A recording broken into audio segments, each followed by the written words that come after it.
বাচ্চাকে তো আমরা সাধারণত টিফিনে হেলদি খাবারই দেওয়ার সবাই চেষ্টা করি। এটি মায়েদের কিন্তু একটি ভীষণ বড় টাস্ক। কিন্তু মিষ্টি কুমড়ো দিয়ে কখনো এরকম ছোট ছোট প্যানকেক বলুন, চিল্লা বলুন, অমলেট বলুন, কখনো দিয়েছেন? তো এইভাবে একবার দিয়ে দেখুন, পেটও ভরবে, তাড়াতাড়িও হবে, খেতেও দারুণ লাগে। তো চলুন কথা না বাড়িয়ে ভিডিওটা স্টার্ট করা যাক। আমি এখানে দেখুন যে কাঁচা ছোট ছোট মিষ্টি কুমড়ো পাওয়া যায়। এটা পাকা মিষ্টি কুমড়ো নয়, চাইলে পাকা মিষ্টি কুমড়ো অবশ্যই নিতে পারেন। অর্ধেকটা অল্প একটু নিয়েছি, কারণ ছোটো ছানার জন্য খুব বেশি পরিমাণে লাগবে না। তারপরে যে দানাটা ছিল ভেতরে, দানাটা ছুরি দিয়ে ফেলে দিয়েছি। তারপর একটি গ্রেটারের সাহায্যে ওই আধখানা মিষ্টি কুমড়োটাকে একটু গ্রেট করে নিয়েছি।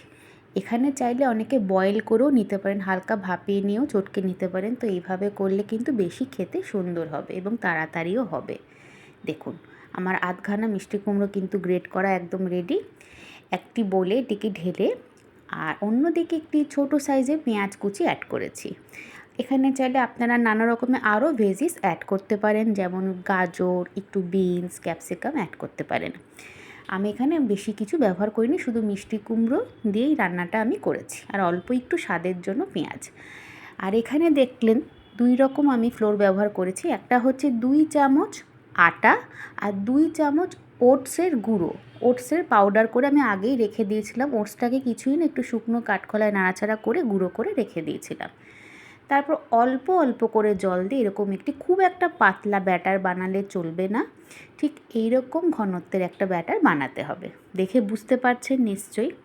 তারপর এখানে একটি আমি ডিম অ্যাড করেছি। যেহেতু অমলেট বলছি, সেই জন্য ডিম ছাড়া তো অসম্ভব। চাইলে এটা ডিম ছাড়াও আপনারা করতে পারেন। দেখুন, ঠিক এইভাবে ব্যাটারটাকে ভালো করে ফেটিয়ে নিতে হবে। আমি একটি ব্লেন্ডারের সাহায্যে কিন্তু খুব ভালো করে ফেটিয়ে নিয়েছি। দেখুন, ঠিক এই রকম।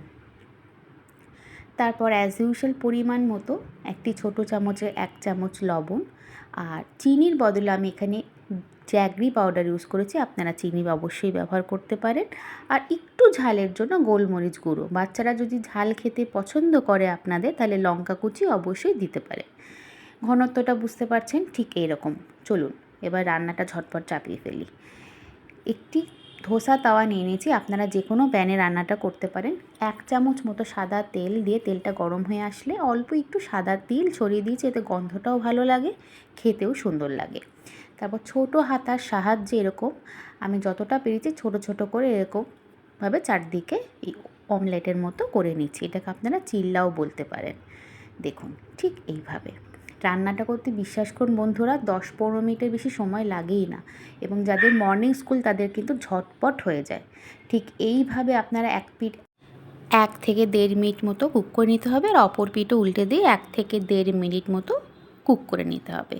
তাহলে বুঝতেই পারছেন বন্ধুরা কতটা সহজ রান্নাটা, ঝটপট হয়েও যায়। বাচ্চাদের তো এইরকম ছোট ছোট করে করে দিলে ওদের খেতেও সুবিধা হয়। চাইলে আপনারা বড় গোলা রুটির মতো করে দিতে পারেন, কোনো অসুবিধা নেই। কিন্তু আমার মনে হয় এইভাবে করে দিলে ওরা নিজে হাতে একাই খেয়ে নিতে পারবে, এবং টিফিন অবশ্যই ফিনিশ করে আসবে। কথা বলতে বলতে দেখুন, আমার কিন্তু সব কটা এরকম পুচকি পুচকি এই মিষ্টি কুমড়ো দিয়ে ওটসের অমলেট কিন্তু একদম রেডি। দেখুন, 2 দিকটা এরকম লাল লাল করে হালকাভাবে ভেজে নিয়েছি। কতটা সফট এবং কি সুন্দর হয়েছে, বিশ্বাস করুন বন্ধুরা, দারুণ খেতে হয়েছিল।